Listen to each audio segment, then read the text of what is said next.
The House of Representatives Quad Committee believes the Bureau of Immigration must be probed to uncover who helped the former presidential spokesperson Harry Roque leave the country undetected. The mega panel is investigating illegal drugs, Philippine offshore gambling operators, and the extrajudicial killings during the administration of former President Rodrigo Duterte. In a progress report submitted to the National Bureau of Immigration, the Quad Committee recommends that the Bureau of Immigration be investigated following reports that Roque and his wife flew to the United Arab Emirates after being cited for contempt by the mega panel. Regarding his location, the Quad Committee says relevant government agencies should be mobilized and tapped to locate Roque and bring him back to the Philippines.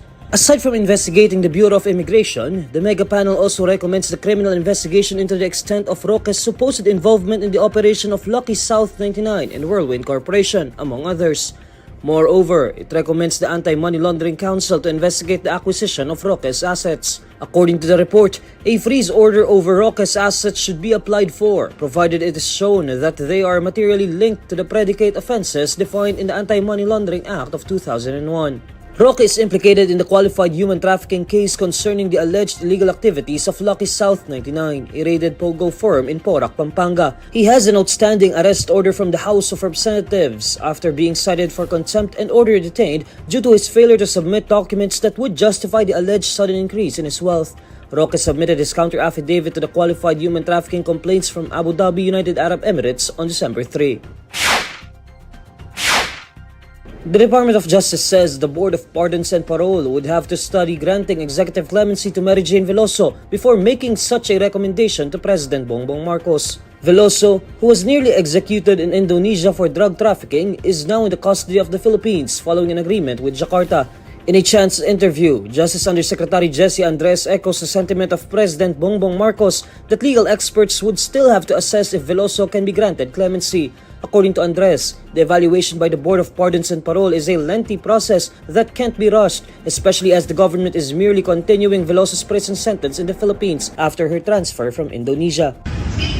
The Board of Pardons and Parole should make the proper evaluation. Kailangan po pagkaroon ng rekomendasyon ang Board of Pardons and Parole na i-elevate ko sa ating Pangulo bago po sa grant ng executive clemency or pardon. Hintayin po natin. May tama pong panahon para magsalita po kami dyan, pero may proseso din po kailangan sundin. Asked if Veloso is entitled to the good conduct time allowance like other persons deprived of liberty, Andres responds in the affirmative. All persons deprived of liberty are entitled to what we call good conduct time allowance, DCTA. Then po ay magpapababa ng tagal ng pagpakulong niya. All PDLs are entitled to that. So we just have to wait, and the process is already ongoing. The good conduct time allowance is the privilege granted to a person deprived of liberty, entitling him to a reduction of his prison term for every month of actual detention or service of sentence as a reward for good conduct and exemplary behavior. Andres also explains that the DOJ would still have to study how the process could apply to Veloso, as inmates can apply for the privilege after serving a specific period in prison. Veloso was arrested in 2010 in Yogyakarta, Indonesia, after she was found in possession of more than 2.6 kilograms of heroin. She was then sentenced to death but was spared from death row in 2015 after Philippine officials asked the then Indonesian President Joko Widodo to allow her to testify against members of a human and drug smuggling syndicate in Manila. After almost 15 years of discussions and diplomacy, Indonesia finally allowed Veloso's transfer to the Philippines. She arrived in the country on December 18 and proceeded to the Correctional Institute for Women in Mandaluyong City to continue serving her sentence, this time without the death penalty, which is prohibited in the Philippines. The Bangko Sentral ng Pilipinas presents to President Bongbong Marcos the Philippines' first polymer banknote series. The new designs of the 50 peso, 100 peso, and 500 peso bills were released following the launch of the 1,000 peso polymer banknote into circulation in 2022.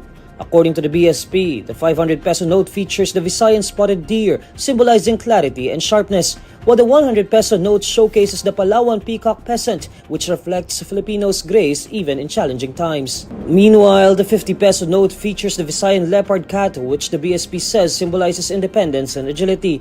Noticeably banished from the new banknotes are the Filipino patriots and national leaders whose portraits have graced the country's legal tenders for decades. The new banknotes will be in circulation by December 23 in the Greater Manila area only and in limited quantities. It will be available across the country by January 2025. In a ceremony on Thursday, December 19, Marcos says the introduction of the first Philippine polymer banknote series reflects the country's progress. Polymer banknotes can last up to 7.5 years, which is 5 times longer than their paper counterparts. With that, Marcos says the Philippines could save money, cut down waste, and make a meaningful contribution to protecting the environment. The president notes that the adoption of polymers will mitigate currency counterfeiting, which has always been a problem for economies around the world.